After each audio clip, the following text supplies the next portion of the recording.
Welcome sa munting YouTube channel natin guys. Please support my videos. Like, comment and subscribe lang po mga idolo. Maraming salamat po. Story Present, Myriad World Inventory Box. Kabanata 2741.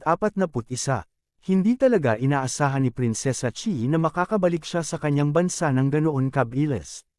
Nang umalis siya sa dakilang dinastiyang Lu, naisip pa niya na hindi na siya makakabalik sa kanyang bansa sa buhay na ito at mamamatay sa katandaan sa labas ng pass. Kahit na magkaroon siya ng pagkakataong bumalik sa hinaharap, kailangan niyang maghintay hanggang ang kanyang kapatid, ang emperador, ay magkaroon ng kakayahang talunin ang Wind Absolute Country. Gayunpaman, hindi ito naging madali. Ang dakilang dinastiyang Lu ay kasalukuyang nahaharap sa panloob at panlabas na mga problema. Ang Wind Absolute Country din ang pinakamalakas na bansa sa labas ng pass at mas malakas kaysa sa Great Lu Dynasty.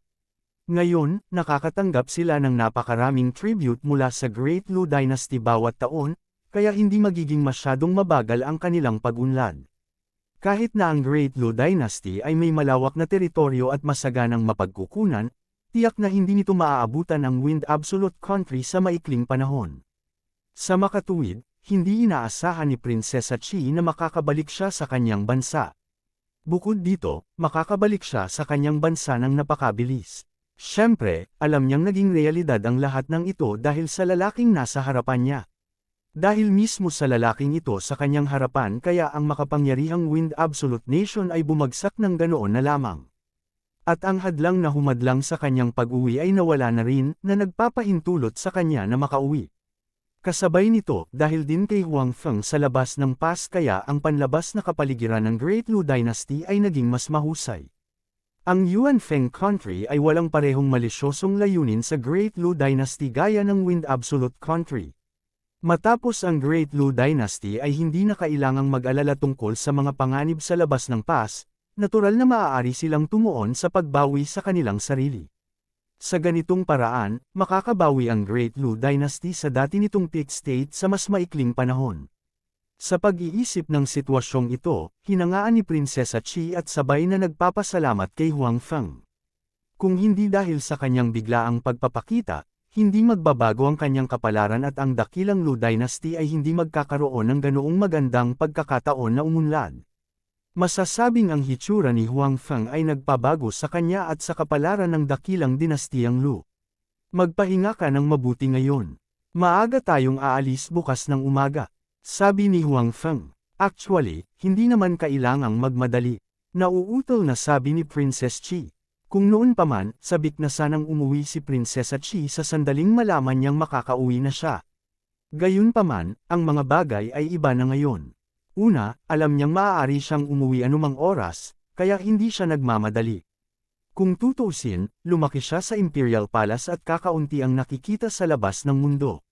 Ngayong nagkaroon siya ng pagkakataong tumingin sa paligid at wala sa anumang panganib, natural na ayaw niya itong palampasin at ayaw niyang bumalik ng maaga.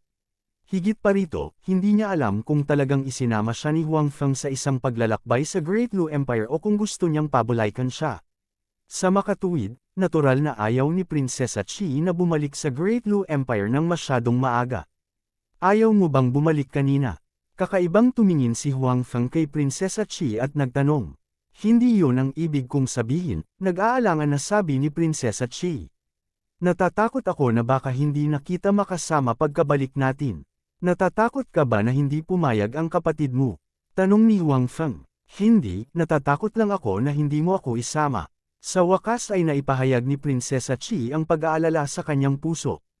Ano bang iniisip mo? Nakakatawa si Huang Feng at sinabing, hindi ba nangako ako sa iyo noon na hanggat gusto mo, palagi mo akong masusundan?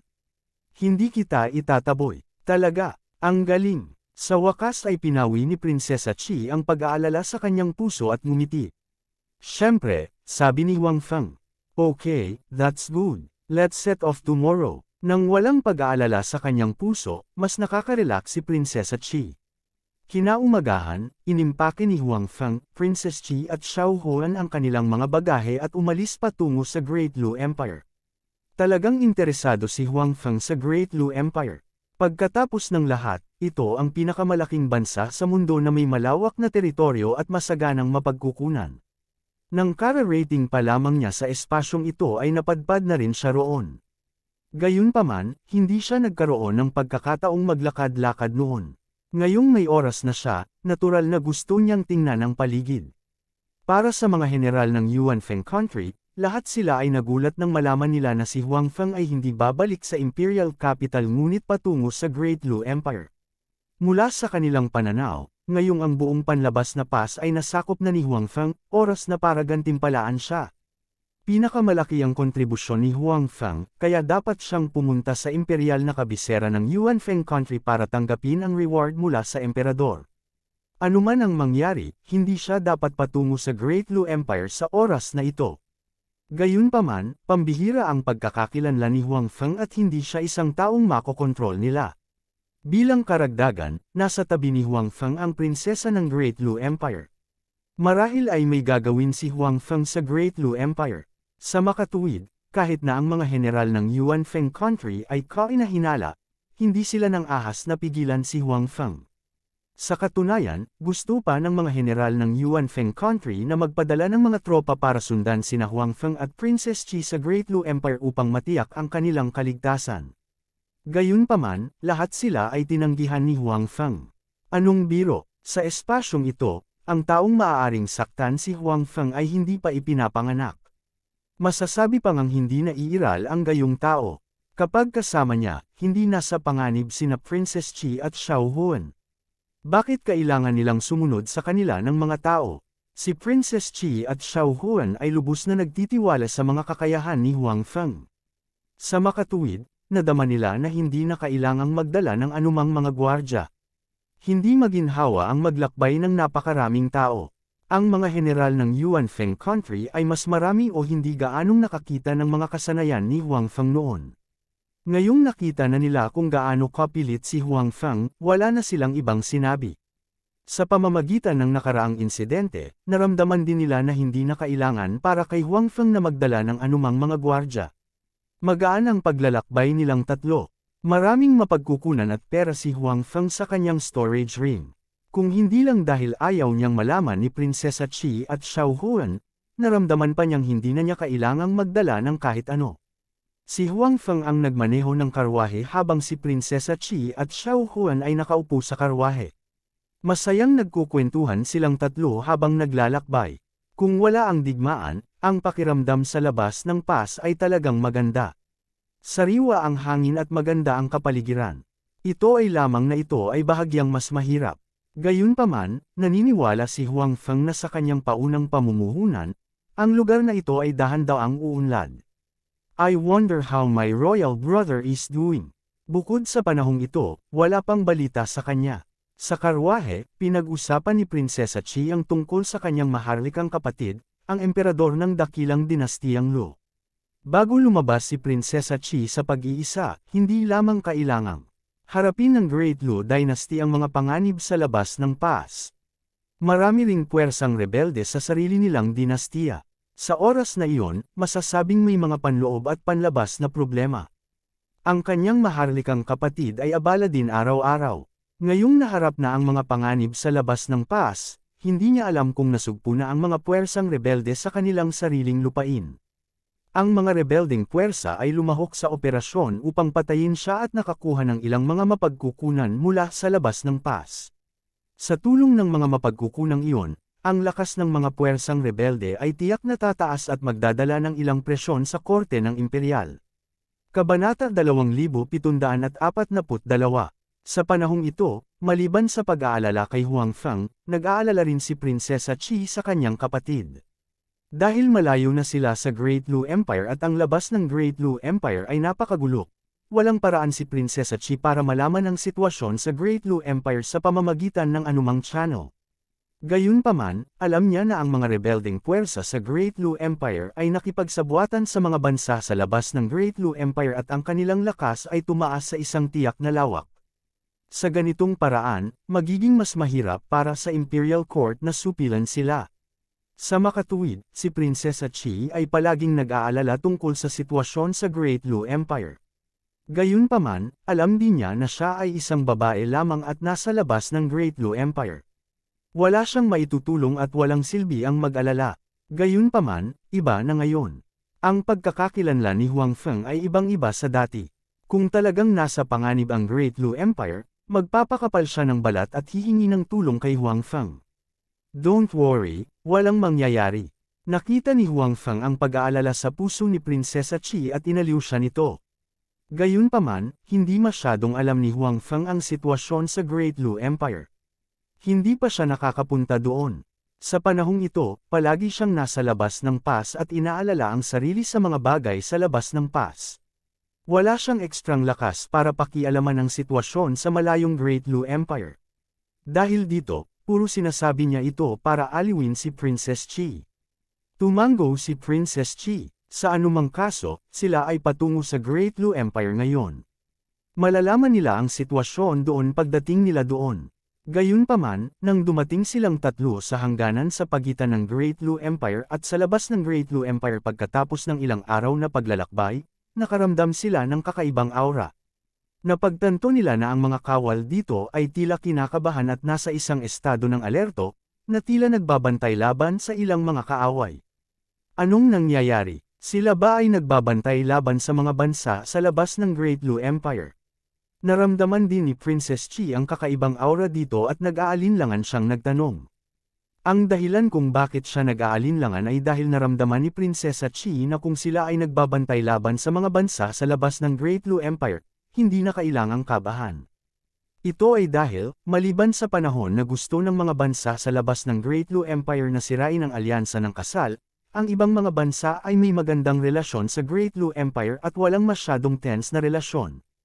Bukod dito, sa panahong ito, ang mga bansa sa labas ng pass ay mahigpit na nag-aaway sa isa't isa. Wala silang intensyon na salakayin ang dakilang dinastiyang Lu. Malamang, alam din ito ng Great Lu Dynasty. Sa makatuwid, may mas kaunting pangangailangan na maging labis na kaba. Kahit na ang isang tulad ni Prinsesa Qi, na hindi gaanong alam tungkol sa mga gawaing militar, ay nakapansin ng abnormalidad, lalo pa si Huang Feng. Sa sandaling dumating sila sa border pass, natuklasan ni Huang Feng ang abnormalidad. Pumasok tayo at may tanungin tayo, sinabi ni Huang Feng kay Prinsesa Qi. Kara-rating lang nila dito at wala silang alam. Sa halip na maghula dito, maaari pa silang pumasok at magtanong. Oo. Tumango si Prinsesa Qi at sinabing, nakilala ko na ang Guardian General dito dati, dapat pa rin niya akong maalala. Sige, tumango si Huang Feng. Sino ka? Hindi ka pinapayagang pumasok sa lugar na ito, umalis ka dali. Nang malapit na ang karwahe sa pader ng lungsod, binalaan ito ng mga sundalo sa pader ng lungsod. Ang ilan sa mga sundalo ay iginuhit pa ang kanilang mga busog at mga pana. Malinaw kung gaano kaigting ang kapaligiran sa lungsod. Ang tao sa karwahe ay si Prinsesa Qi ng dakilang dinastiyang Lu. Gusto naming makita ang iyong commander. Dahil ayaw niyang maging kaaway ang Guardian General dito, hindi pinili ni Huang Feng na pumasok. Sa halip, pinalaki niya si Prinsesa Qi. Pagkatapos ng lahat, sinabi ni Princess Qi na kilala rin siya ng Guardian General dito. Habang nagsasalita si Huang Feng, lumabas din si Prinsesa Qi sa karwahe at tumabi kay Huang Feng. Tumingin siya sa mga sundalo sa pader ng lungsod at malakas na sinabi, "Ako si Prinsesa Qi ng Imperial Court. Bilasan mo at buksan mo ang mga pintuan ng lungsod." Ang mga sundalo sa pader ng lungsod ay malinaw na nag-aalangan. Sila ay mga ordinaryong sundalo lamang at hindi nakilala si Prinsesa Qi. Kaya naman, may agad na pumunta para ipaalam sa Guardian General dito. Sandali lang po, malapit na pong dumating ang ating Panginoon. Muling nagsalita ang kawal na katatapos lang magsalita. Maliwanag, wala siyang balak buksan ang mga gate ng lungsod bago niya makumpirma ang pagkakakilanlan ni Prinsesa Qi. Dahil sa sitwasyong ito, lalo pang nag-alala at naguguluhan sina Huang Feng at Princess Qi. Sa lohikal na pagsasalita, ang relasyon sa pagitan ng Great Lu Dynasty at ng iba pang mga bansa ay hindi masyadong tense. Lalo na pagkatapos ng tigil putukan sa Wind Absolute Nation, nakamit nila ang pansamantalang kapayapaan. Bakit mahigpit na isasara ang mga pintuan ng lungsod at hindi man lang papayagang may karwahe na pumasok? At saka, kanina pa sila dito, pero wala silang nakitang lumabas ng syudad. Ito rin ay lubhang nakakagulat. Bago pa man ang digmaan sa Wind Absolute Country, madalas may mga mangangalakal mula sa Great Lu Dynasty na lumalabas upang magnegosyo, hindi pa banggitin ngayon. Dapat marami pang mangangalakal na lumalabas, pero sa huli, wala silang nakitang lumabas. Marahil, ang mga pagdududa na ito ay masasagot lamang kapag nakilala nila ang tagapangalaga general dito. Si Huang Feng at ang iba ay hindi nag-aalala kung makakatagpo ba sila ng Guardian General dito. Kahit na hindi dumating ang Guardian General para makipagkita kay Prinsesa Qi o hindi nakilala si Prinsesa Qi, may kakayahan si Huang Feng na dalhin sina Prinsesa Qi at Xiao Huan sa lungsod at makilala ang Guardian General. Sa kabutihang palad, hindi binigyan ng tagapangalaga general ng pagkakataon si Huang Feng na puwersahang pumasok. Hindi nagtagal, lumitaw sila sa pader ng lungsod. Sumandal siya at pinagmasdan ng mabuti ang karwahe sa labas ng pass. Sa lalong madaling panahon, nakumpirma niya ang pagkakakilanlan ni Princess Qi. Tama si Princess Qi, nakilala siya ng Guardian General. Gayunpaman, ang ikinagulat ni Huang Feng at Prinsesa Qi ay hindi agad hiniling ng Guardian General sa kanyang mga tauhan na buksan ang mga tarangkahan ng lungsod matapos makilala ang pagkakakilanlan ni Prinsesa Qi. Sa halip, tila nag-alinlangan siya. Dahil dito, lalo pang nakatitiyak sina Huang Feng at Princess Qi na tiyak na may nangyari sa Great Lu Dynasty. Magsasalita na sana muli si Prinsesa Qi, sa wakas ay hiniling ng Guardian General sa kanyang mga tauhan na buksan ang mga tarangkahan ng lungsod at pinayagan sina Prinsesa Qi at Huang Feng na makapasok. Siya mismo ay bumaba rin mula sa pader ng lungsod. Pumasok si Prinsesa Qi sa lungsod na may kalituhan at galit. Nang makita niya ang tagapangalaga general, sinabi niya na may pangit na ekspresyon, dahil nakilala mo na ang aking pagkakakilanlan, bakit hindi mo agad binuksan ang mga pintuan ng lungsod? Your Highness, please calm down. Unang humingi ng tawad ang Guardian General. Gayunpaman, walang masyadong takot o kaba sa mukha niya. Nakipagsapalaran ako sa pagpapapasok sa iyo. Anong ibig mong sabihin? Hindi na ba ako makakabalik sa court? Galit na sabi ni Princess Qi. Kamahalan, maaaring hindi mo ito alam, ngunit may mga nangyari sa Great Lu Dynasty habang nasa labas ka ng pass. Ngayon, ang Emperor ng Great Lu Dynasty ay hindi mo na kapatid kundi ang iyong pamangkin. Sabi ng Guardian General. Anong sabi mo? Hindi makapaniwala si Prinsesa Qi sa kanyang narinig. Gaano na ba katagal mula noong umalis ako at nagbago ang emperador ng dakilang dinastiyang Lu? Ilang taon na ang kapatid ko? Paano siya nagbitiw? Biglang nagkaroon ng masamang premonition si Prinsesa Qi. Kabanata 2743. Nagdududa at nag-aalala na si Prinsesa Qi nang makita niya ang mahigpit na seguridad sa daanan. Ngayon, mas lalong bamigat ang pag-aalala sa kanyang puso matapos marinig ang sinabi ng gwardya. Kamahalan, ang yumaong emperor ay namatay 5 araw na ang nakakaraan dahil sa sakit. Umakyat sa trono ang ika-11 prinsipe sa suporta ng Imperial Concubine Wu at Minister Wu. Sinabi ng general kay Prinsesa Qi, bukod dito, pagkatapos umakyat sa trono ang kanyang kamahalan, inihayag niya na ang kamahalan ay ikinasal na sa Wind Absolute Nation at hindi na miyembro ng ating dakilang dinastiyang Lu. Kaya, hindi ka pinapayagang pumasok sa pass upang maiwasan kang mag-espiya sa sitwasyong militar ng ating dakilang dinastiyang Lu. Sa makatuwid, tungkol sa kung ang general na ito ay buksan ang kanyang lungsod. You're saying that my royal brother, patay na siya. Nang inig ang katawan ni Prinsesa Qi nang marinig ang mga salita ng general. Namutla agad ang mukha niya at hindi makapaniwala sa narinig. Sa katunayan, hindi pinaniwalaan ni Prinsesa Qi ang mga salita ng general. Hindi niya akalain na nagsisinungaling ang general sa kanya dahil walang nang ahas na magsalita ng kalokohan tungkol sa mga ganitong bagay. Ang hindi pinaniwalaan ni Prinsesa Qi ay namatay ang kanyang maharlikang kapatid dahil sa sakit. Ang kanyang maharlikang kapatid ay nasa kasaganaan ng kanyang buhay at palaging nasa mabuting kalusugan. Paano kaya siya biglang pumanaw dahil sa sakit? Hindi ito nagkaroon ng kahulugan. Hindi inaasahan ni Prinsesa Qi ang masamang balita at hindi niya ito matanggap. Bagamat pinakasalan siya ng kanyang maharlikang kapatid sa Wind Absolute Nation, hindi nagalit si Prinsesa Qi sa kanyang maharlikang kapatid dahil dito. Sa halip, napakaunawa niya sa kanya. Alam niya na ang kanyang maharlikang kapatid ay may sariling mga paghihirap at wala siyang pagpipilian kundi gawin iyon. Sa makatuwid, hindi niya kailanman kinasusuklaman ang kanyang maharlikang kapatid. Bagamat nagpasya si Prinsesa Chi na manatili kay Huang Feng, hindi niya kayang makipaghiwalay sa kanyang maharlikang kapatid. Siya ay handa na bisitahin ang kanyang maharlikang kapatid kapag siya ay bumalik sa oras na ito.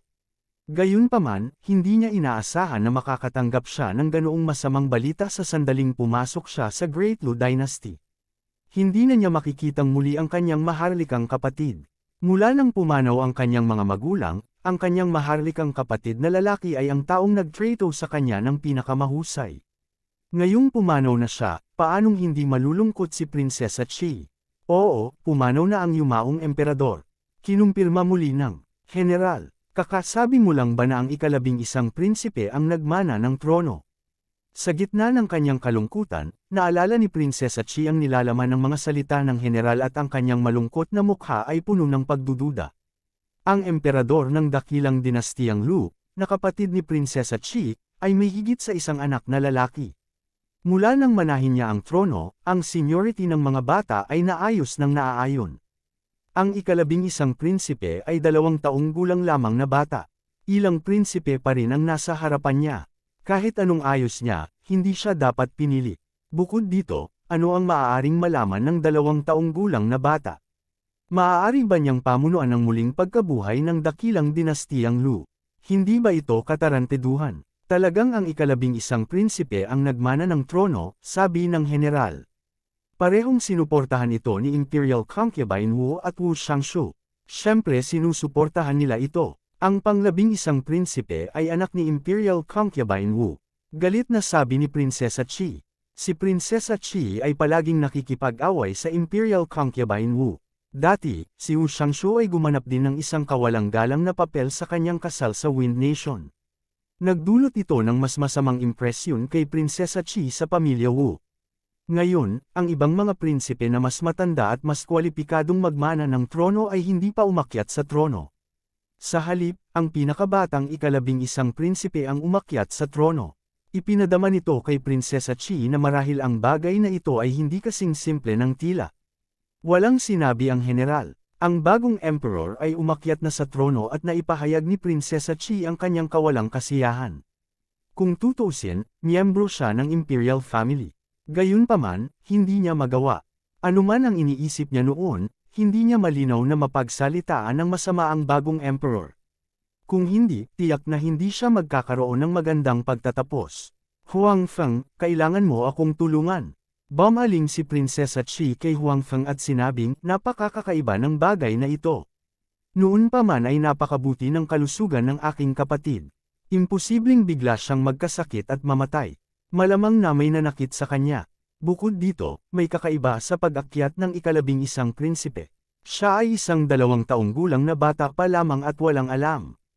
Kasama niya ang buong kamay ng emperador ng Lukubin at Wakyuban, Wu Shanghai. Pagkatapos ng lahat, si Prinsesa Chi ay lumaki sa Imperial Palace.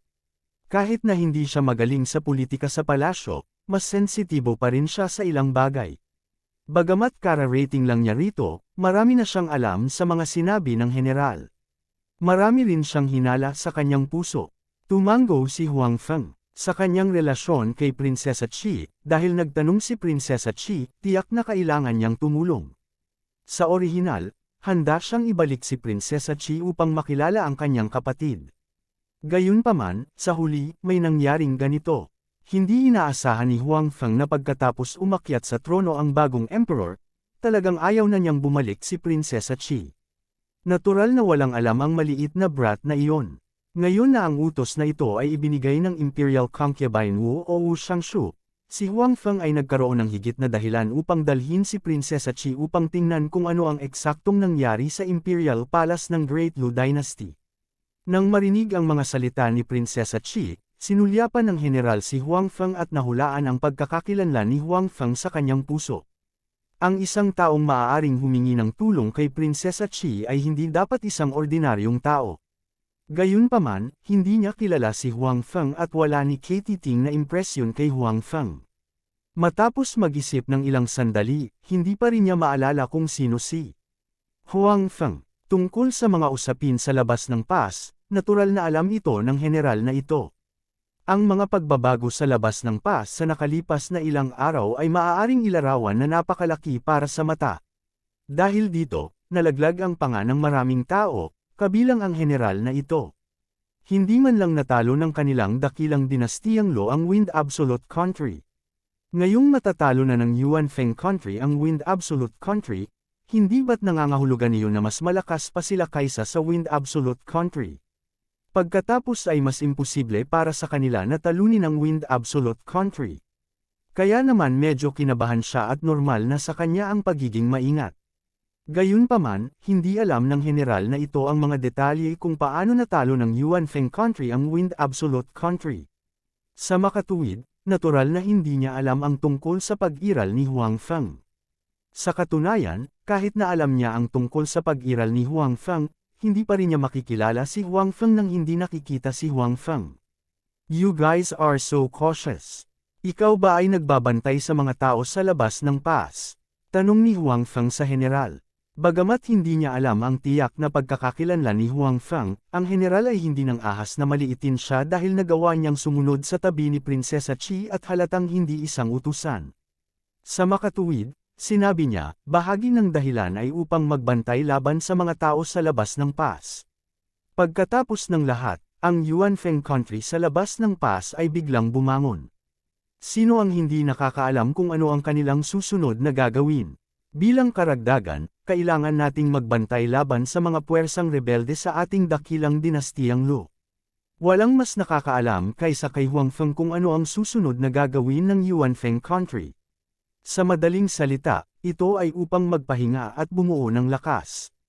Hindi nila nilayo na salakayin ang Great Luo Dynasty. Ayon sa kaayusan ni Huang Feng, ang Yuan Feng Country ay hindi pupunta sa digmaan sa maikling panahon. Ang lahat ay upang patatagin at paunlarin ang ekonomiya. Kabanata 2744.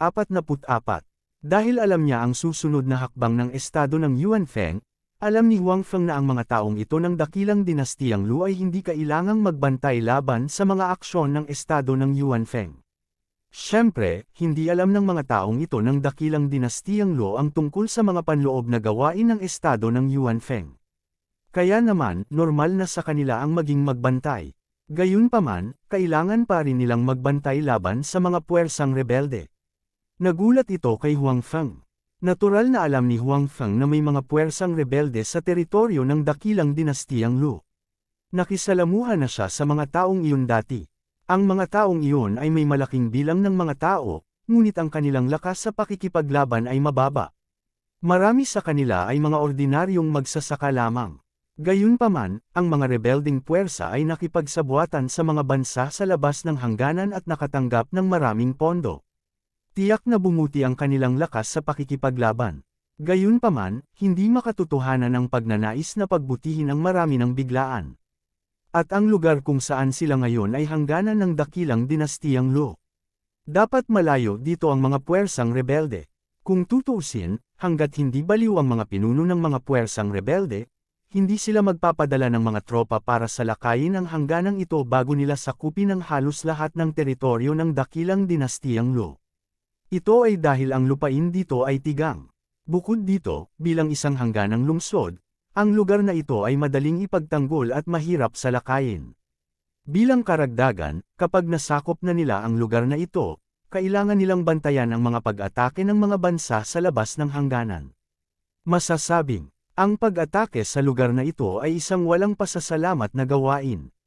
Hanggat ang mga pinuno ng mga puwersang rebelde ay may ilang utak, hindi nila gagawin ang gayong walang utak. Kaya naman, kumpara sa ibang mga lugar sa Great Luo Dynasty, ang lugar na ito ay dapat na napakaligtas. Bakit ang nagtatanggol na general ay nagpadala ng napakaraming tao upang bantayan dito at gawing tensyonado ang kapaligiran? Napakabangis ng mga rebelde. Tanong ni Huang Feng. Oo, tumango ang nagtatanggol na general. Wala siyang balak na itago ang anuman kay Huang Feng. Ngayon, ang pinuno ng pinakamalaking puwersa ng rebelde sa teritoryo ay tinatawag na Wang Cheng. Hindi ko alam kung saan siya nakakuha ng malaking halaga ng mga mapagkukunan, pagkain, at armas. Pagkatapos noon, ginamit niya ang mga mapagkukunang iyon upang mabilis na sakupin ang ilang mga county.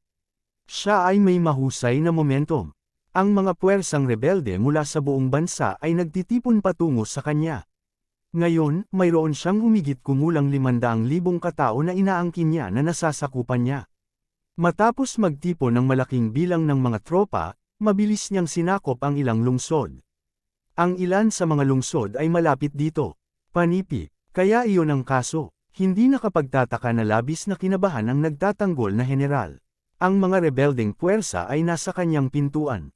Paanong hindi siya kabahan? Bukod dito, napakaraming tao sa mga puwersang rebelde, higit pa kaysa sa nagtatanggol na hukbo sa lungsod. Dapat malaman na noong pinangunahan ni Huang Feng ang mga tropa ng Yuan Feng Country at ilang iba pang mga bansa upang salakayin ang Wind Country, mayroon lamang 200,000 tropa, at ang Wind Country ay mayroon lamang 300,000 tropa. Bilang karagdagan, ang mga tropang nawasak ni Huang Feng at ang mga bihag, ang dakilang dinastiyang Lu, ay hindi lalampas sa 500,000 tropa. Gayunpaman, ang Great Lu Dynasty ng Great Lu Dynasty. At ngayon, sa panig ng dakilang dinastiyang Lu, iisang puwersa ng rebelde ang mayroon ng hukbong 500,000. Maaaring isipin ng isa kung gaano kalaki ang kanyang sukat. Bagamat si Wang Cheng ang pinakamalaking puwersa ng rebelde sa Great Lu Dynasty, tiyak na hindi lang ito ang puwersa ng rebelde. Dapat may iba pang puwersang rebelde. Hindi katakataka na labis na kinabahan ang nagtatanggol na commander. Kapag ang mga rebeldeng puwersang iyon ay talagang dumating upang salakayin ang kanyang lungsod, tiyak na hindi niya ito magagawang ipagtanggol. Hindi ba nagpadala ang Imperial Court ng mga tropa para supilan sila? Hindi naiwasang magtanong ni Prinsesa Chi. Alam din ni Prinsesa Chi ang mga puwersang rebelde sa bansa. Sa katunayan, nakipag-ugnayan pa siya kay Wang Cheng noon at alam niya kung paano niya nakuha ang kanyang mga mapagkukunan. Gayunpaman, kahit na makapangyarihan si Wang Cheng at talagang nakakuha ng ilang mapagkukunan, mas mababa pa rin siya sa regular na hukbo ng Great Lu Empire. Higit pa rito, ang Great Lu Dynasty ay tumigil na sa pakikipaglaban sa Wind Absolute Nation, at ang iba't ibang bansa sa labas ng Great Lu Dynasty ay nakikibahagi rin sa mga digmaang sibil. Walang banta sa dakilang dinastiyang Lu. Masasabing ang dakilang dinastiyang Lu ay maaaring ganap na tumuon sa pagharap sa mga puwersang rebelde sa loob ng kanilang mga hangganan at tipunin ang buong hukbo ng korte ng imperial. Mula sa pananaw ni Prinsesa Chi, hindi dapat maging napakahirap na sugpuin ang mga puwersang rebeldeng iyon. Paano nila hahayaan ang kabilang partido na lumakas at patuloy na lumawak? Hindi mo ari ni Prinsesa Chi. Siyempre, nagpadala ang Imperial Court ng mga tropa para sugpuin sila. Gayunpaman, hindi sila nagtagumpay. Nagpatuloy ang nagtatanggol na general. Ang namumuno sa mga tropa ay ang pansamantalang ministro ng digmaan, si Lord Wu. Hindi lamang, nabigo si Lord Wu na sugpuin ang mga puwersang rebeldeng iyon, natalo rin siya ni Wang Cheng. Maraming sundalo ang nahuli ng mga puwersang rebelde at nasamsam ang malaking halaga ng mga supply. Dahil dito ang puwersa ng mga rebelde ay nakapagpalawak pa at lalo pang lumakas. Anong basura? Galit na sabi ni Prinsesa Chi. Malinaw, ang basurang sinasabi niya ay si Wu Xiangshu. Kung walang kakayahan si Wu Xiangshu, hindi siya matatalo sa mga puwersang rebelde. Ang mga puwersang rebeldeng iyon ay hindi na makakapagpalawak pa at magiging mas madali para sa korte ng imperial na lipulin sila. Anong nangyari pagkatapos noon? Hindi siya pinarusahan ng yumaong emperador. Tanong ni Huang Feng. Pagkatapos ng napakalaking pagkatalo, imposibleng hindi siya maparusahan. Kung si Huang Feng iyon, hindi niya siya papakawalan ng ganoon kadali, kahit na ang kabilang partido ay may anak na babae bilang isang babae sa palasyo. Hindi ako sigurado. Hindi nagtagal pagkatapos bumalik si Minister Wu sa Imperial Court, ang yumaong emperador ay pumanaw. Sa makatuwid, si Wu Xiangshu ay ministro pa rin ng mga appointment at ministro ng digmaan. Hindi siya nakatanggap ng anumang parusa. Umiling ang nagtatanggol na general. Bahagyang kumunat ang noo ni Huang Feng. Nadama niya na ang bagay na ito ay hindi kasing simple ng tila. Paano nagkaroon ng ganoong pagkakataon? Paparusahan na sana ng yumaong emperador si Minister Wu nang bigla itong mamatay. Higit pa rito, sinabi ni Prinsesa Chi na ang kanyang maharlikang kapatid ay palaging nasa mabuting kalusugan at imposibleng bigla itong magkasakit at mamatay. Naramdaman na ngayon ni Huang Feng na may hindi masabi na sikreto sa likod nito. Sige, mayroon tayong pangkalahatang pag-unawa sa sitwasyon. Buksan ang mga tarangkahan ng lungsod at umalis na tayo. Hindi na tayo mananatili rito, sabi ni Huang Feng sa nagtatanggol na general. Paano namatay ang maharlikang kapatid ni Prinsesa Chi? Ano ang nangyayari sa mga rebelding puwersa? Mas mauunawaan lamang nila pagkatapos nilang maabot ang mga hangganan. Walang kwenta ang pananatili dito. Sige, sumang-ayon ang nagtatanggol na general ng walang pag-aalinlangan.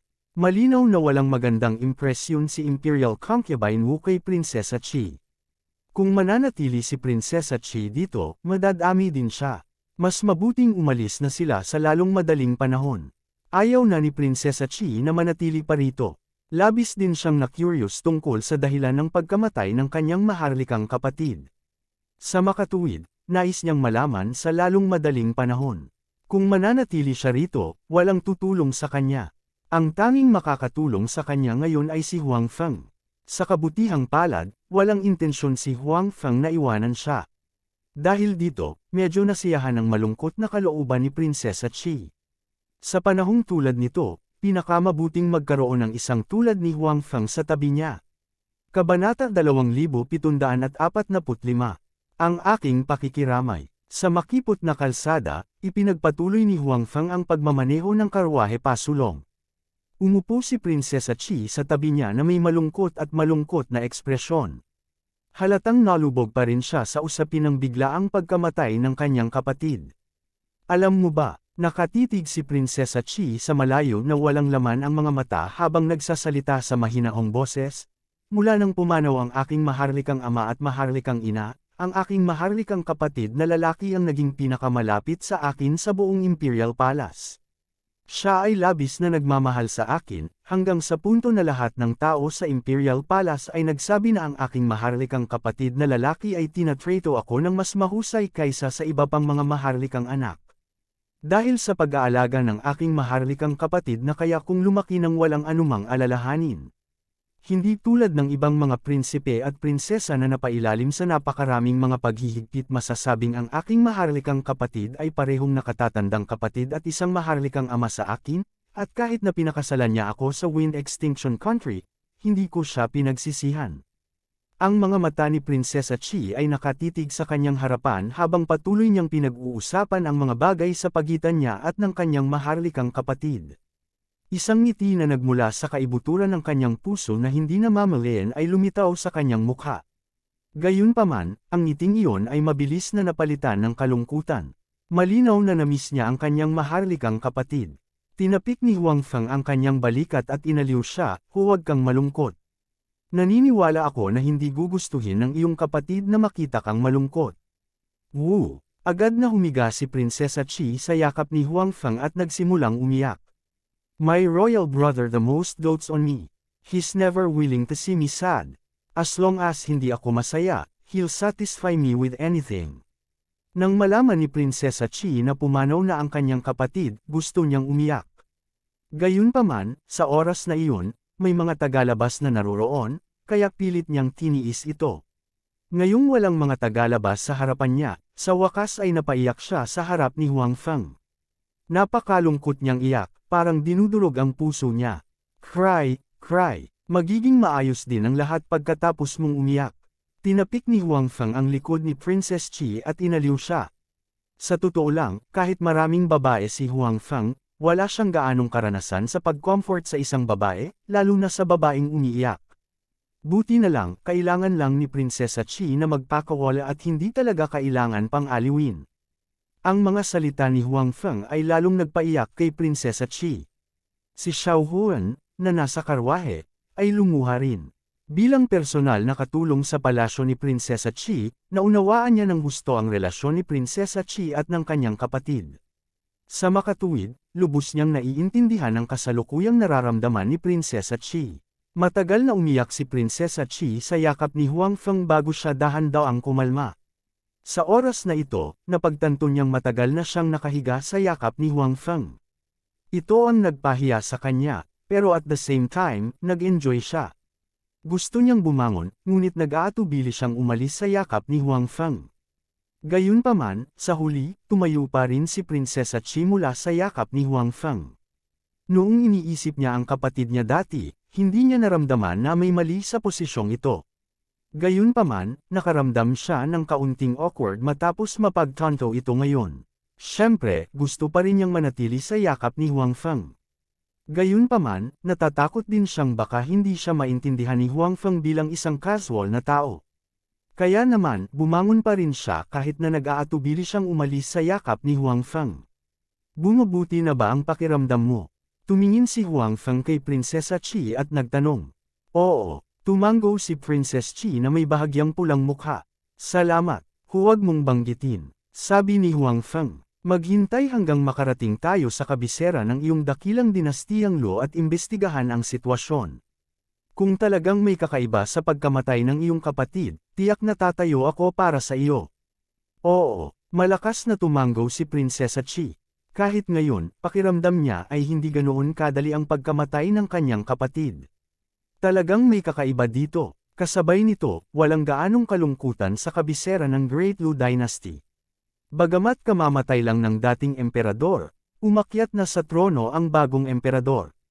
Karamihan sa mga ministro ay inilipat ang kanilang atensyon sa bagong emperador. Gaya nga ng kasabihan, isang bagong emperador ang nagdadala ng mga bagong ministro. Nais din niyang panatilihin ang kanyang posisyon sa mga kamay ng bagong emperador, o kahit isang hakbang pasulong. Siyempre, hindi dahil walang mga ministro na nag-aalinlangan tungkol sa pagkamatay ng nakaraang emperador. Gayunpaman, ang buong Great Luo Dynasty ay nasa ilalim ng kontrol ng imperial concubine na si Wu at Wu Xiangshu.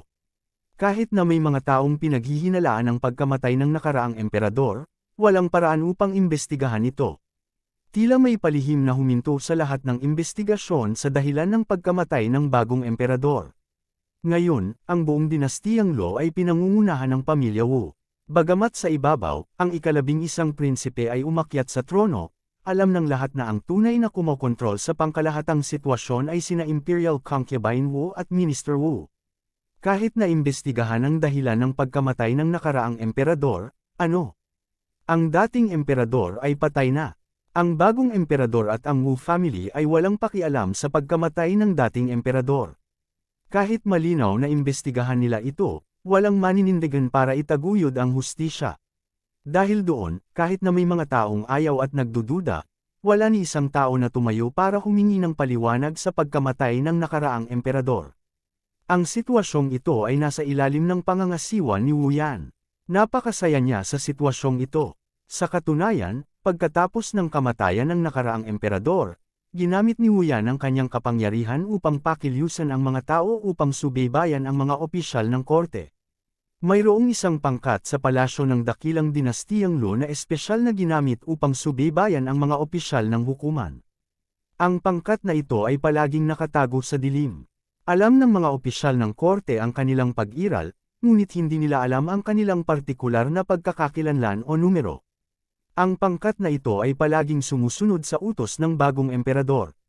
Ngayong namatay na ang dating emperador at umakyat na sa trono ang bagong emperador, natural na nasa ilalim ng kontrol ng bagong emperador ang pangkat na ginamit sa pagsubaybay sa mga opisyal ng korte. 2 taong gulang pa lamang ang bagong emperador.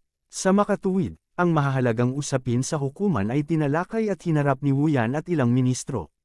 Si Wu Yan ang pinakamakapangyarihan sa mga taong ito. Sa makatuwid, ang pangkat na ginamit sa pagsubaybay sa mga opisyal ng hukuman ay hindi direktang nasa ilalim ng kontrol ni Wu Yan. Matapos makontrol ni Wu Yan ang koponan, agad niyang hiniling sa kanila na palakasin ang pagsubaybay sa mga opisyal ng korte. Kapag ang mga taong iyon ay gumawa ng anumang kakaibang paggalaw, dapat nilang ipaalala kaagad sa kanya. Sa partikular, kung iniimbestigahan nila ang pagkamatay ng nakaraang emperador, dapat nilang paalalahanan siya kaagad.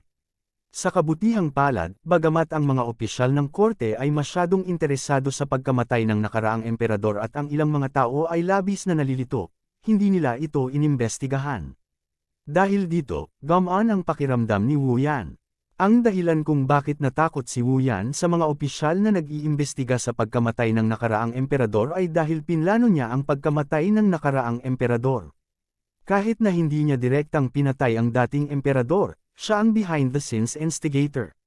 Ang taong pumatay sa dating emperador gamit ang sarili niyang mga kamay ay si Imperial Concubine Wu. Kabanata 2746.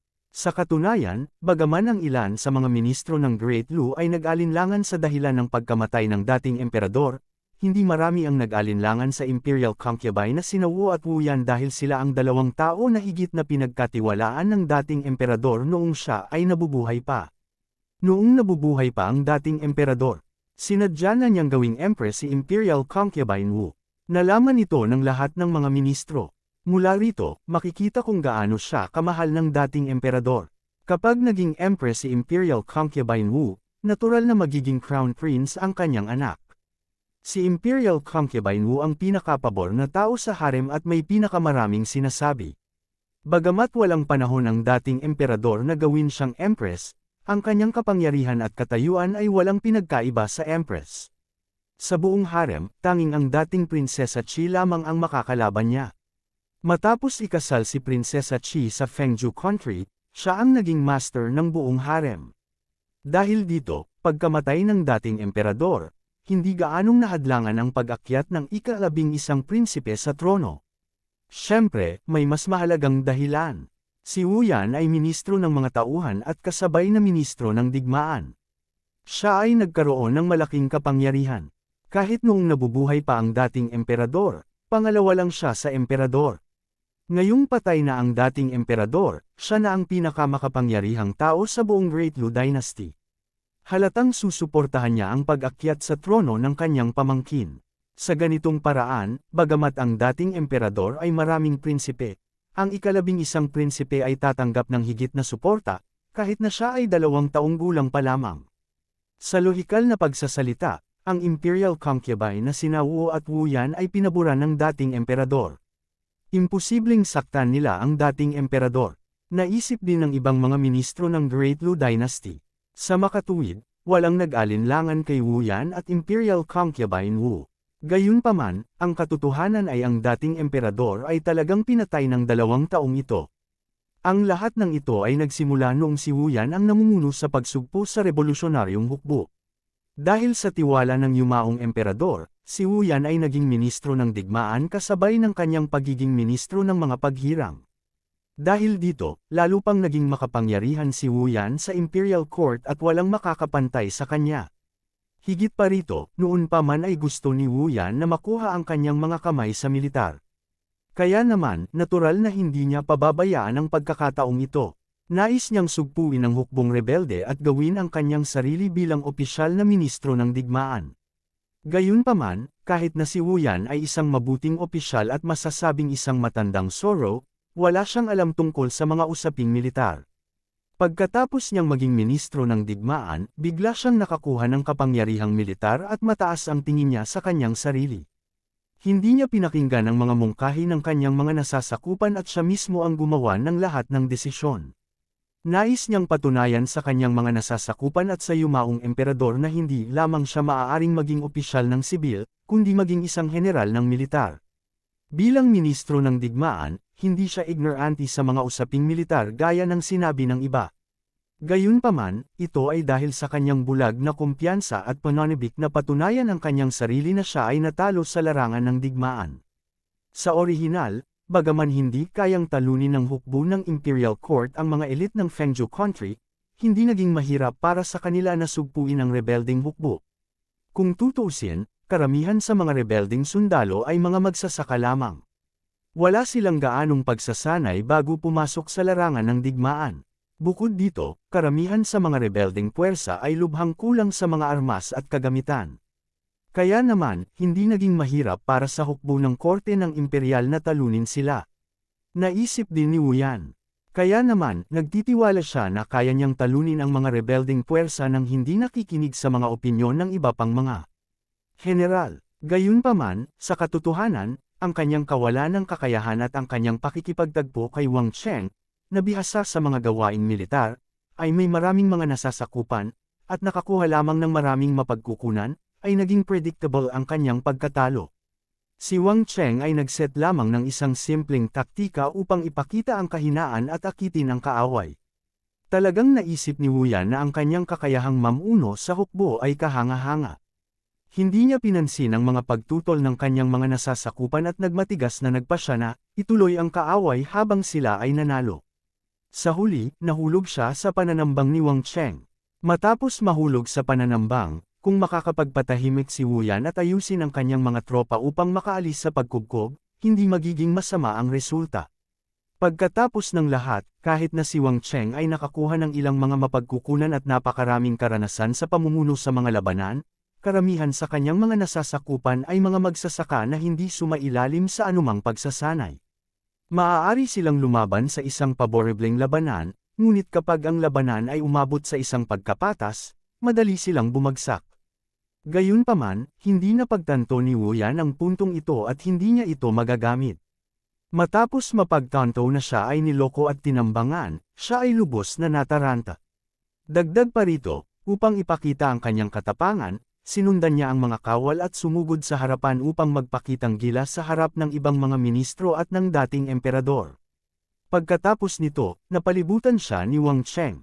Kaya naman, matapos mapagtanto na siya ay napapalibutan, si Wu Yan ay hindi huminahon para utusan ang mga tropa. Sa halip, hinayaan niyang protektahan siya ng mga tao at naghanda na tumakas. Kung tungkol sa pag-uutos sa tropa, wala siya sa mood na gawin iyon sa sandaling ito. Kung wala ang utos ng general, bagaman sinusubukan ng mga nasasakupan ang kanilang makakaya upang iligtas ang sitwasyon, hindi ito masyadong epektibo. Hindi sapat ang tapang ng mga tropa ng general.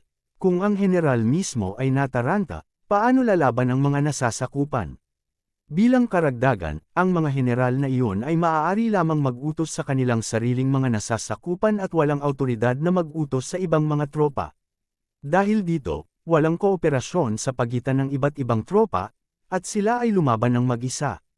Bukod dito, dahil sa kaguluhan, madalas itong humantong sa kaguluhan sa kanilang sariling mga tao.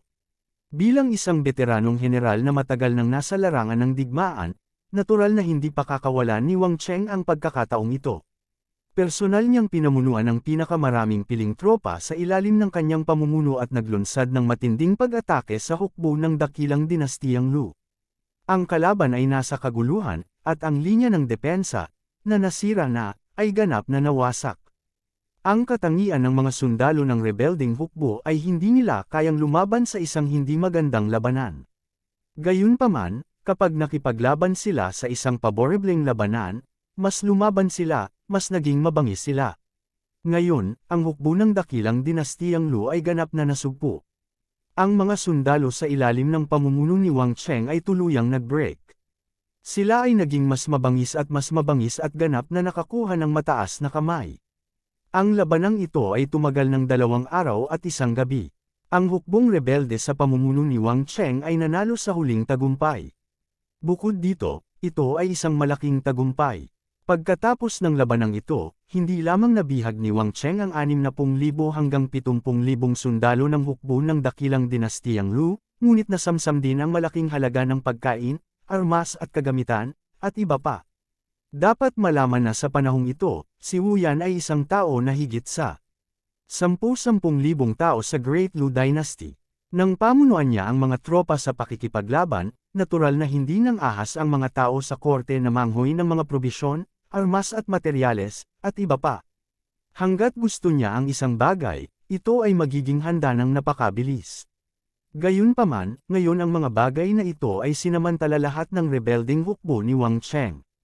Pagkatapos ng labanang ito, niyanig ng pangalan ni Wang Cheng ang buong Great Lu Dynasty.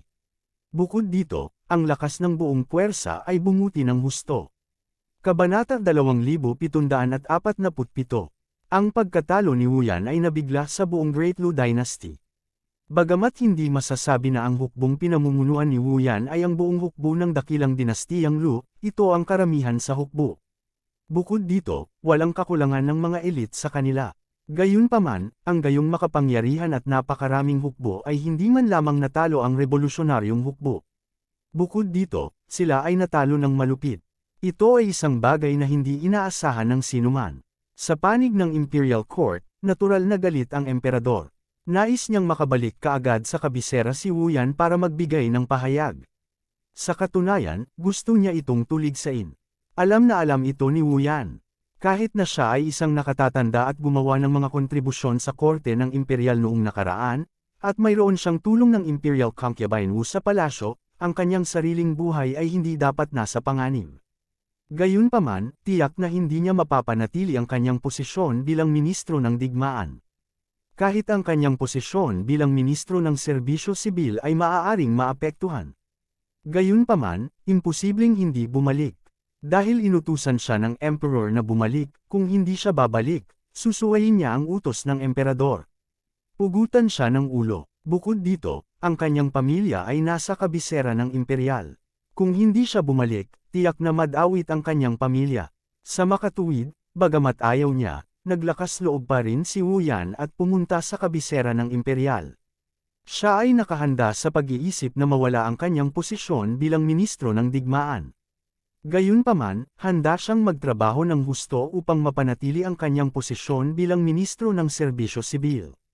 Sa kanyang mga koneksyon, paraan, at pillow talk ni Imperial Concubine Wu, mayroon pa rin siyang kumpiyansa dito. Gayunpaman, pagdating ni Ministro Wu sa labas ng kabisera ng imperial at papasok na sana sa lungsod, ang mga taong iniwan niya sa kabisera ng imperial ay nagpadala ng balita na alam ng emperador na malapit na siyang makipag-ugnayan sa emisaryo ng Wind Absolute Country. Lihim pa siyang nakipagsabuatan sa emisaryo ng Wind Absolute Country. Agad na naramdaman ni Wu Yan na may mali. Dati, malapit nga siyang makipag-ugnayan sa emisaryo ng Wind Absolute Country. Gayunpaman, iyon ay para sa kapakanan ng negosasyon. Naniniwala siya na tiyak na alam ng emperador ang tungkol sa sitwasyong ito. Kahit na medyo hindi siya masaya, dapat niyang maunawaan. Gayunpaman, hindi sumang-ayon si Wu Yan sa malupit na kondisyon ng emisaryo ng Wind Absolute Country.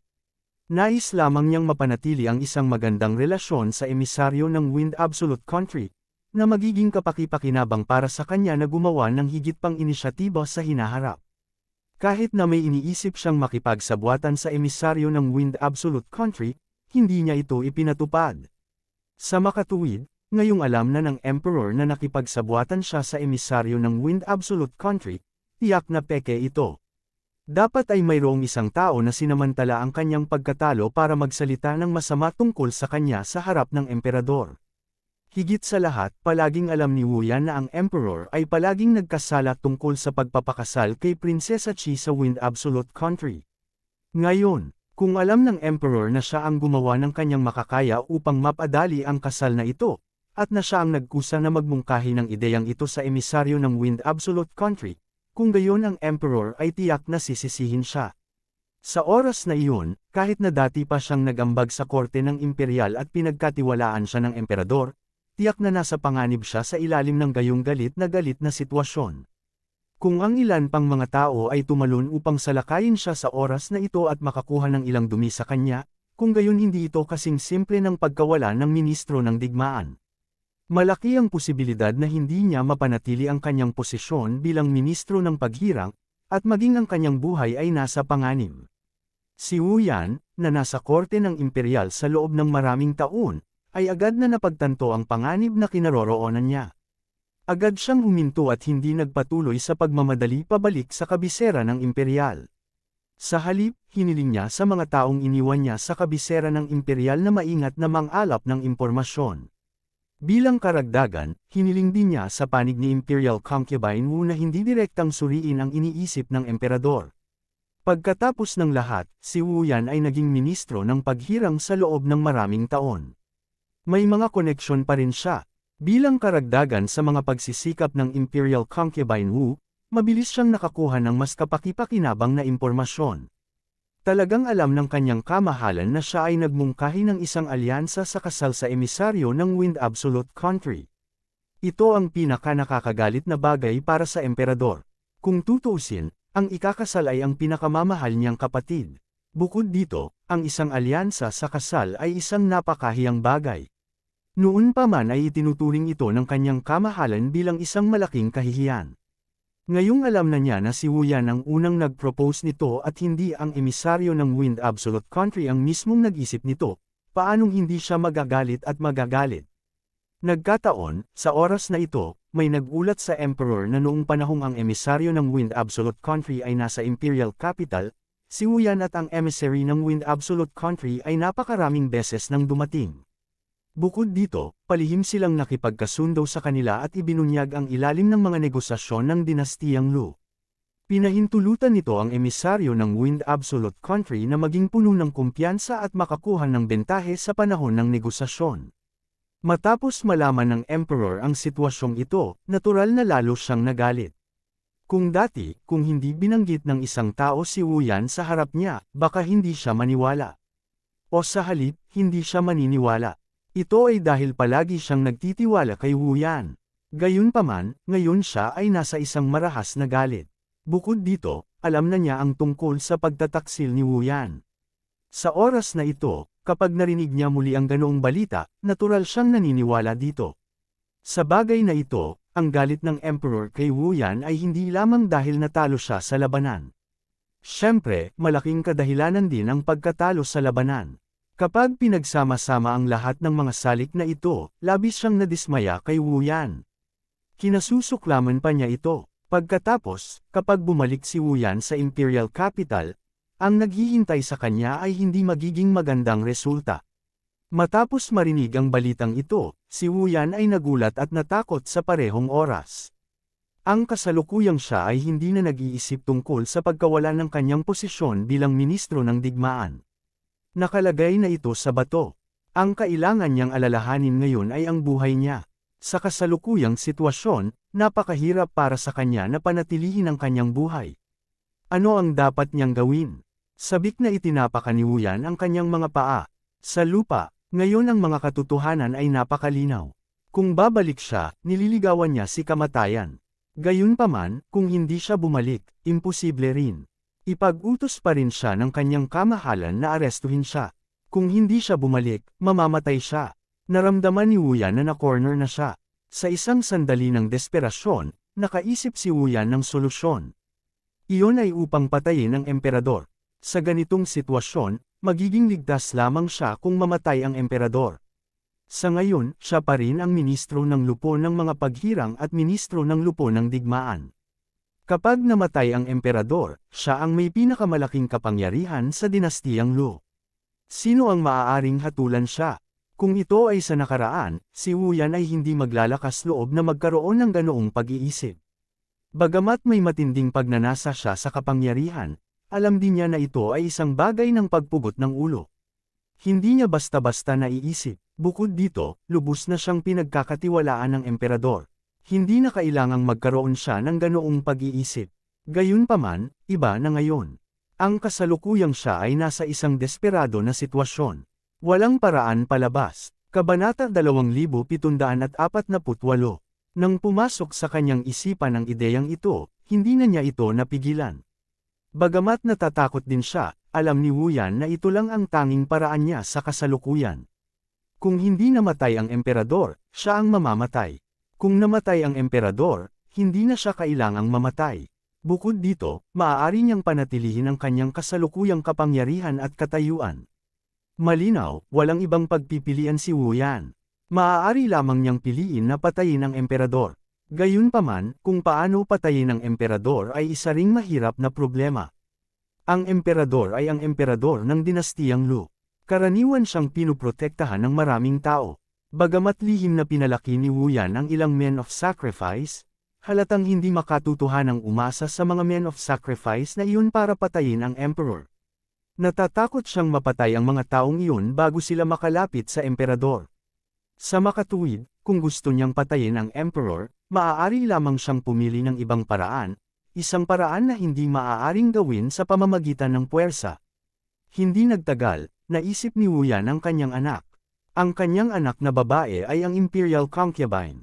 Kung gusto niyang patayin ang emperor, makakaisip lang siya ng paraan mula sa kanyang anak na babae. Kahit na inalis na ng emperor ang kanyang anak na babae dahil sa hinala at sama ng loob, siya ay imperial concubine kung tutuusin. Siya ang palaging paboritong imperial concubine ng emperador na si Wu. Balak pa niyang gawin itong empress. Makikitang may nararamdaman pa rin ang emperador sa kanya at mahal na mahal siya. Sa makatuwid, nakikita pa rin ni imperial concubine Wu ang emperor sa kabila ng pag-iyak at pag-aalboroto. Ang gusto ni Wu Yan ay ang pagkakataong ito. Masasabing ang imperial concubine na si Wu ay isa sa kakaunting taong maaaring makalapit sa emperor. Sa makatuwid, si Wu Yan ay lihim na nagpadala ng isang tao upang makipag-ugnayan sa imperial concubine na si Wu at hiniling sa kanya na lasunin ang pagkain o tsaa ng emperor para patayin ang emperador. Ang lason na ito ay natural na ibinigay ni Wu Yan.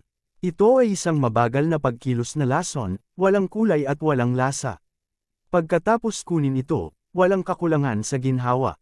Gayunpaman, pagkatapos ng ilang oras, ang emperador ay lason hanggang sa mamatay. Walang lunas. Sa simula, hindi pumayag si Imperial Concubine Wu na gawin ito. Una, nagkaroon din siya ng damdamin para sa kanyang kamahalan. Kung tutuusin, asawa niya ito at ama ng kanyang anak. May mga nararamdaman sa kanilang dalawa. Hindi niya kayang patayin ang sarili niyang asawa. Bilang karagdagan, ang kabilang partido ay ang emperador ng dinastiyang Lu pagkatapos ng lahat. Siya ay may marangal na katayuan at napakadelikado na patayin siya. Kapag nalantad ang bagay, ang naghihintay sa kanya ay kamatayan. Sa makatuwid, siya ay labis na natakot at hindi naglakas loob na gawin ito. Matapos malaman ni Wu Yan ang ideya ng kanyang anak, binalaan niya ito. Ngayon ay gusto siyang patayin ng emperador. Kapag siya ay namatay, ang Imperial Concubine Wu ay walang suporta sa palasyo.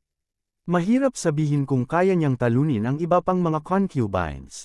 Bukod dito, ilalayo ng emperor si Imperial Concubine Wu dahil sa kanya. Sa sandaling hindi siya pabor, mahirap sabihin kung makakaligtas siya sa mapanganib na palasyo. Kung tutuusin, noong nasa poder siya, pinahirapan niya ang ibang mga babae. Kapag nawalan siya ng pabor, tiyak na maghihiganti ang ibang mga babae. Ang kanyang buhay ay magiging napakahirap. Talagang natakot si Imperial Concubine Wu sa mga salita ni Wu Yan. Alam na alam niya ang mga panganib sa harem. Naramdaman din niya na ang kamahalan ay nagsimula na talagang lumayo sa kanya. Kung namatay si Wu Yan at walang tumulong sa kanya, mahuhulaan na niya na mawawalan siya ng kapangyarihan sa harem. Kapag nawalan siya ng kapangyarihan, ano ang mangyayari sa kanya? Iniisip pa lang niya ay kinikilig na siya. Kaya, pagkatapos mag-alinlangan ng ilang sandali, pumayag pa rin si Imperial Concubine Wu sa kahilingan ni Wu Yan. Una, nakiusap siya sa emperador na puntahan siya at kumain kasama niya. Pagkatapos, nilason niya ang tsaa ng maaga. Pagkatapos noon, nagpanggap siyang hindi sinasadyang ibuhos ang tsaa para sa emperor at pinanood ang pag-inom ng emperor ng lasong tsaa. Tulad ng hula ni Wu Yan, nagkabisa ang lason makalipas ang ilang oras. Namatay ang kanyang kamahalan nang walang anumang babala. Ang mas nakakagulat sa lason ay kahit na ang mga imperial na manggagamot ay hindi natuklasan na siya ay nalason hanggang sa mamatay. Sa halip, inakala nila na siya ay namatay sa isang sakit. Sa oras na ito, nagmadali, si Wu Yan pabalik sa kabisera ng imperial. Nagkunwari siyang walang alam at umiyak ng malakas sa harap ng bangkay ng emperador. Para sa iba pang mga ministro, hindi nila alam na ang posisyon ni Wu Yan sa puso ng emperor ay nagbago. Hindi rin nila alam na naghahanda ang emperador na patayin si Wu Yan. Ang pangunahing dahilan ay hindi sinabi ng emperador sa sinuman sa kanila ang tungkol dito. Natatakot din siya na baka lumabas ang balita. Gayunpaman, hindi niya inaasahan na matutuklasan ni Wu Yan ang kanyang mga iniisip mula sa ilang mga pahiwatig at kumilos ng maaga. Tungkol naman sa ministrong nagulat kay Wu Yan sa harap ng emperador, lihim siyang pinatay ng isang taong ipinadala ni Wu Yan nang pumasok si Wu Yan sa lungsod. Hindi malaking bagay para sa isang ministro na mamatay sa bisperas ng kamatayan ng emperador. Sa makatuwid, hindi maraming tao ang nag-uugnay sa dalawang bagay ng magkasama. Hindi rin nila akalain na ang dalawang taong namatay ay pinatay ni Wu Yan. Dahil hindi nila alam kung ano ang iniisip ng emperor kay Wu Yan, sa puso ng mga ministro sa korte ng imperial, si Wu Yan pa rin ang mahalagang ministro na lubos na nagustuhan at pinagkakatiwalaan ng emperador. Kahit na natalo lang siya, walang makakapagparusa sa kanya. Ang isang bansa ay hindi maaaring walang pinuno. Ito ay naaangkop sa Fengzhou Country at gayon din sa Dali Dynasty. Dahil ang Dali Dynasty ay may malawak na teritoryo, hindi ito maaaring walang emperador na susuporta sa pangkalahatang sitwasyon. Sa makatuwid, bago pa man tuluyang nanlamig ang katawan ng nakaraang emperador, ang usapin ng paghirang ng bagong emperador ay inilagay sa agenda. Iminungkahi ni Wu Yan na italaga ang ika-11 prinsipe bilang emperador. Ang panukalang, ito ay suportado ng ilang mga tao, ngunit mayroon ding ilang mga tao na sumalungat dito. Ang mga sumalungat dito ay natural na nadama na ang 11th Prince ay bata pa at hindi kayang pangasiwaan ang pangkalahatang sitwasyon. Gayunpaman, mahigpit na sinuportahan ni Wu Yan ang 11th Prince. Ang dahilan naman, kahit hindi niya sabihin, maiintindihan naman ng iba. Maraming tao din ang nadama na ang bansa ay nasa kaguluhan ngayon, at mayroong maraming mga kaaway na bansa sa labas ng bansa na tumitingin sa kanila ng may pag-iimbot. Sa makatuwid, ang kanilang Lu Dynasty ay hindi maaaring mahulog sa kaguluhan. Kahit sino pa ang umakyat sa trono, si Wu Yan ang may pinakamaraming kapangyarihan. Kung wala ang kanyang suporta, ang bagong emperador ay magiging isang figurehead lamang. Kaya naman, mas mabuting suportahan ang 11th Prince na kanyang iminungkahi.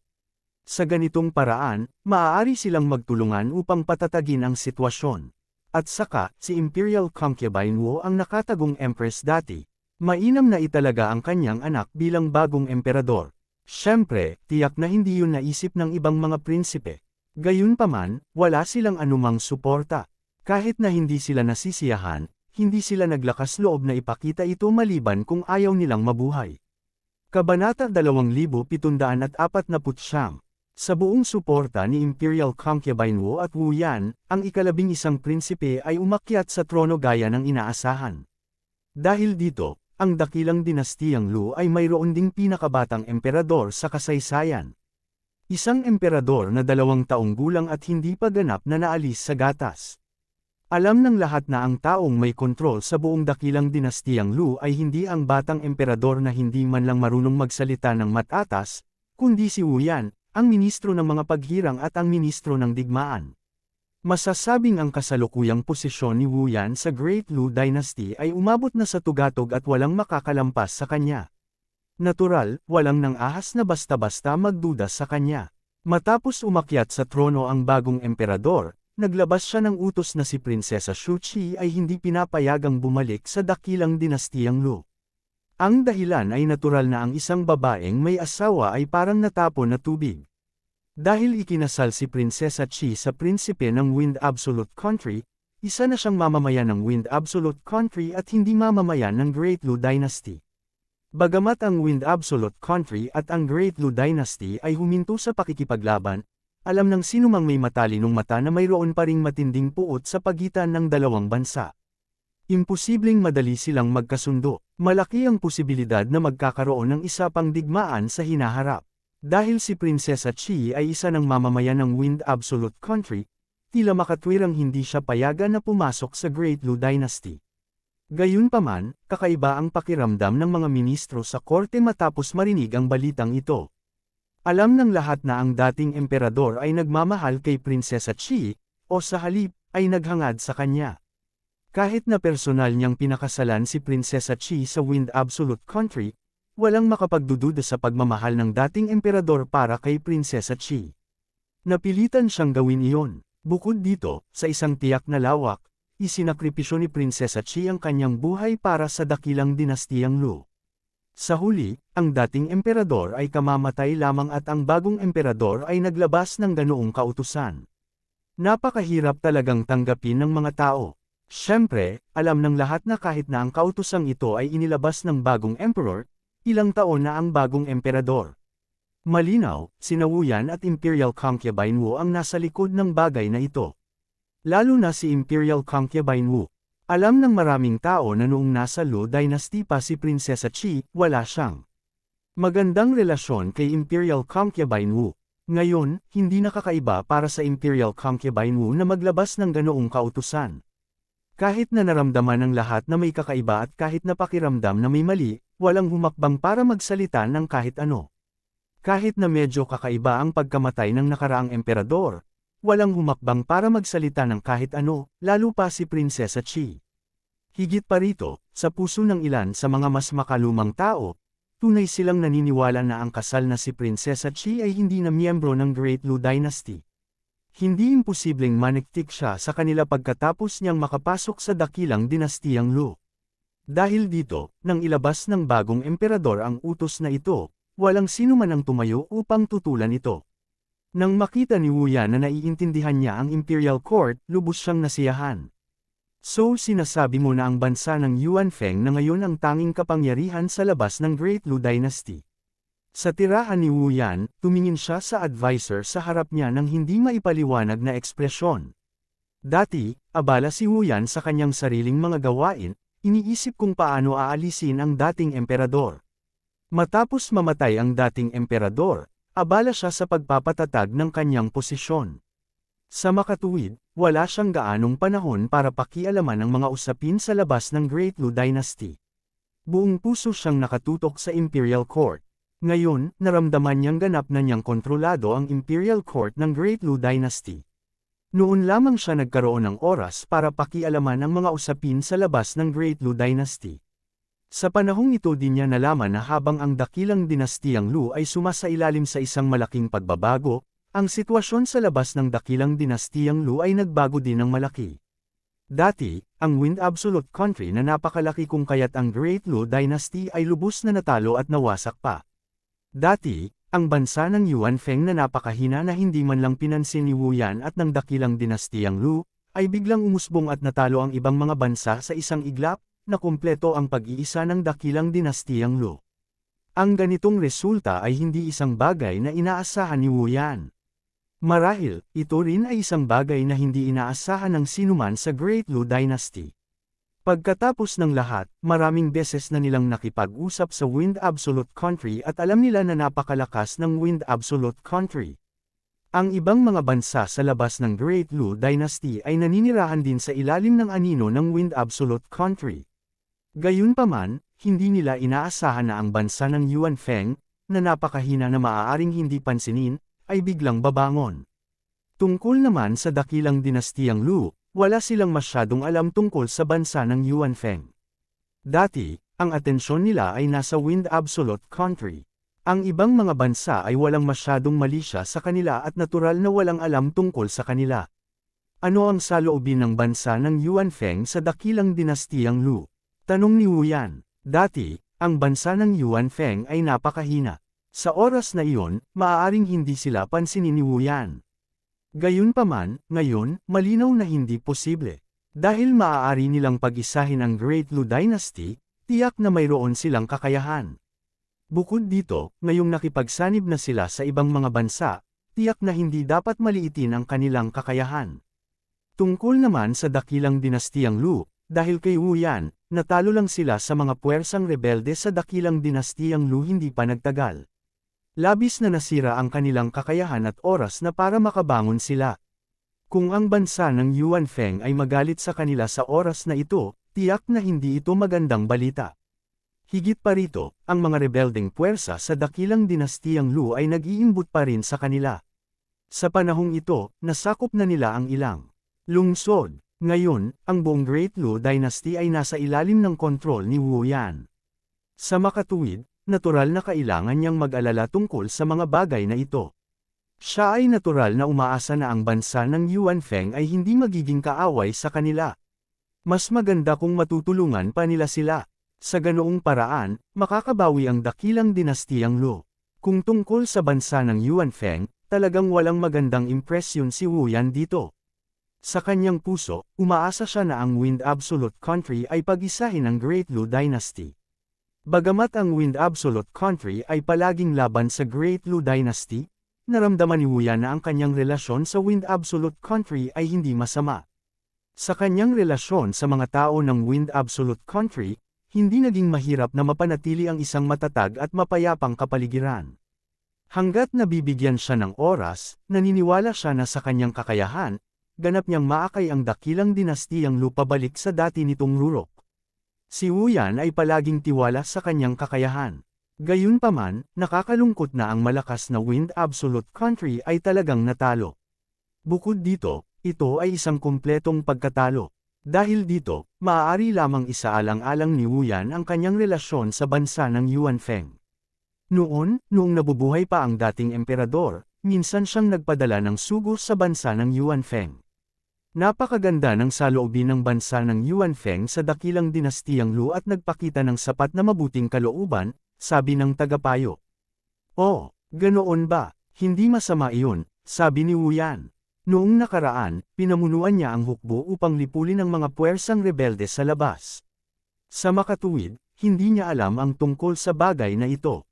Ngayon, tila dahil ang bansa ng Yuan Feng ay maaaring magpakita ng mabuting kalooban sa kanila, kung gayon, sa maikling panahon, hindi nila sila aatake. Kabanata 2750. Pero, nag-aalangan na sabi ng katulong.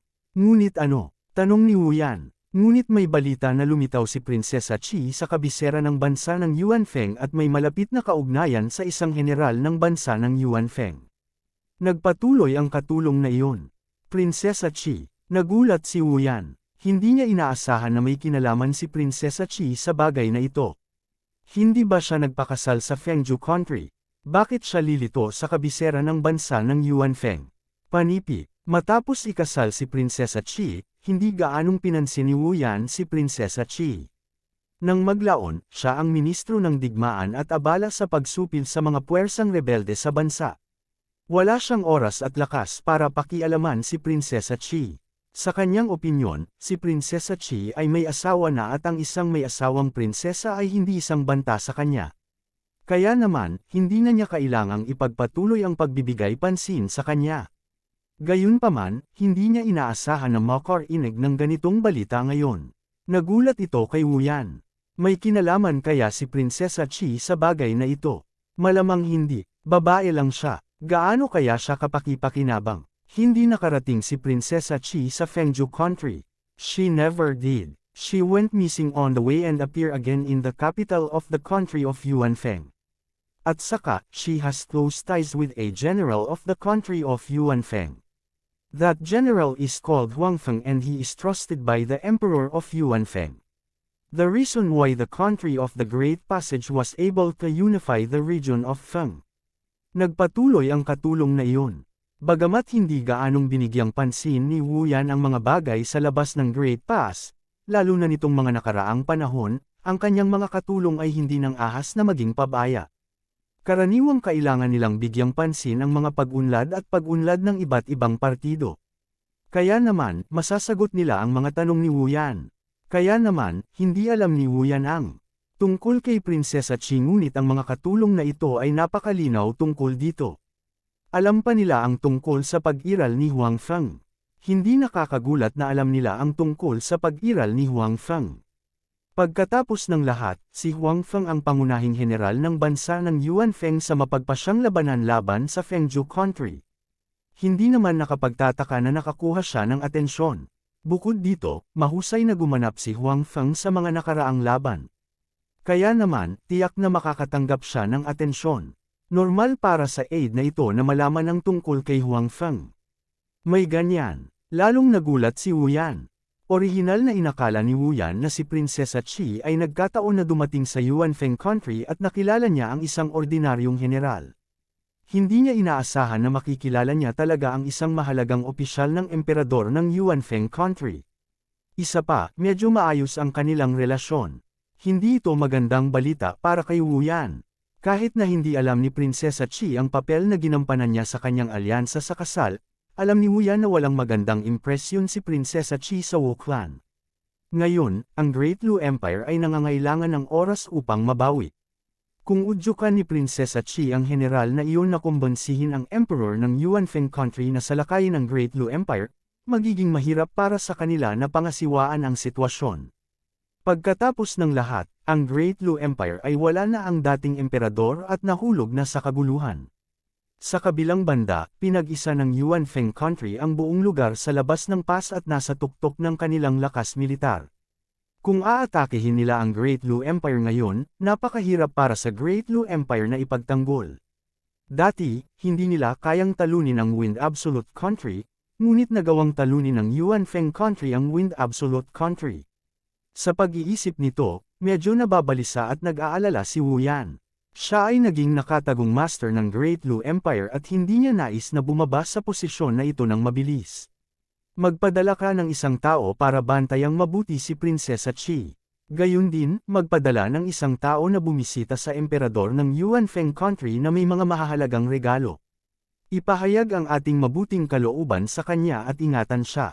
Hindi natin maaaring hayaang salakayin tayo sa oras na ito. Dati, hindi alam ni Wu Yan ang relasyon ni Princess Qi at Yuanfeng country. Ngayong alam na niya ang tungkol dito, tiyak na kailangang mag-ingat si Wu Yan. Kung tutuusin, medyo kakaiba nga ang pagkamatay ng nakaraang emperador. Ang mga opisyal sa Imperial Court ay walang lakas ng loob na magsabi ng anuman, ngunit mahirap tiyakin na si Prinsesa Qi ay hindi maghay-hinala. Kung tutuusin, maganda ang relasyon niya sa dating emperador at alam niya ang sitwasyon nito. Kung may natuklasan talaga siya, mahirap itong hawakan. Oo, sagot ng katulong. Malinaw na hindi alam ni Wu Yan at ng aide na ito na umalis na si Prinsesa Qi sa kabisera ng kaharian ng Yuanfeng at nakapasok na nga sa mga hangganan ng Great Lu Empire. Kahit na binigyang pansin ng aide na ito ang pagkolekta ng impormasyon sa labas ng mga hangganan, nagkaroon pa rin ng pagkaantala sa pagtanggap ng impormasyon. Higit pa rito, upang matiyak ang kaligtasan ni Prinsesa Qi, ang pag-alis ni Prinsesa Qi mula sa kabisera ng kaharian ng Yuanfeng ay inilihim. Pagkatapos noon, dinala ni Huang Feng si Prinsesa Qi sa Great Lu Empire nang walang anumang kilig. Katulad nito, hindi alam ng maraming tao ang tungkol dito. Sa makatuwid, normal lang na hindi alam ng aide na ito ang eksaktong kinaroroonan ni Prinsesa Qi. Kung tungkol kay Wu Yan, mas kaunti pa ang alam niya. Bago ngayon, wala man lang siyang pakialam kay Prinsesa Qi. Natural, wala siyang alam tungkol kay Prinsesa Qi. Sa sandaling ito, si Prinsesa Qi ay talagang nakapasok sa hinterland ng Great Lu Empire at patungo sa Imperial Capital. Sa daan, kinumpirma niya na ang kanyang kapatid ay talagang patay na at ang bagong emperador ay umakyat sa trono. Bukod dito, ang sitwasyon sa Great Lu Empire ay mas miserable kaysa noong una siyang umalis. Dati, nang ikinasal si Prinsesa Qi sa Fengzhou country, bagamat may mga puwersang rebelde sa Great Lu Empire, hindi sila nabuo sa isang malaking sukat. Ang pinakamalaking puwersa ay ang puwersa ni Wang Cheng. Sa huli, hindi sila nang ahas na salakayin ang bayan ng county dahil hindi sila kalaban para sa regular na hukbo ng Imperial Court. Gayunpaman, iba na ngayon. Sa mga puwersang rebelde, ang puwersa ni Wang Cheng pa rin ang pinakamalaki. Gayunpaman, ang kanilang sukat ay ilang beses na mas malaki kaysa dati. Bukod dito, nasakop na nila ang ilang mga lungsod at ang kanilang saklaw ng impluwensya ay mabilis na lumalawak. Ang ilang mga lugar na hindi pa nasakop ay nasa isang napakadelikadong sitwasyon. Nagkaroon pa nga ng kalat-kalat na mga puwersang rebelde na lumitaw sa mga lungsod. Nais nilang samantalahin ang magulong pagkakataong ito upang gumawa ng isang bagay. Ang sitwasyong ito ay malinaw na hindi favorable para sa Imperial Court ng Great Lu Empire. Alam ni Huang Feng, Princess Qi at ng iba pa na dahil sa malaking pagkatalo ni Wu Yan kaya mabilis na lumawak ang mga puwersang rebelde. Logically speaking, tiyak na parurusahan ng dating emperador si Wu Yan sa ganoong sitwasyon. Sa huli, ang dating emperador ay biglang pumanaw sa napakahalagang sandaling ito. Dahil dito, lalo pang naghinala si Prinsesa Qi, na walang magandang impresyon sa pamilyang Wu, sa papel ni Wu Yan sa bagay na ito. May dahilan siya para maghinala na maaaring may kaugnayan kay Wu Yan ang pagkamatay ng kanyang kapatid. Si Princess Qi ay isang prinsesa kung tutuusin. Wala siyang pasanin sa kanyang puso tulad ng mga ministrong iyon. Maaari niyang isipin ang anumang gusto niya at maghinala sa kung sino man ang kainahinala.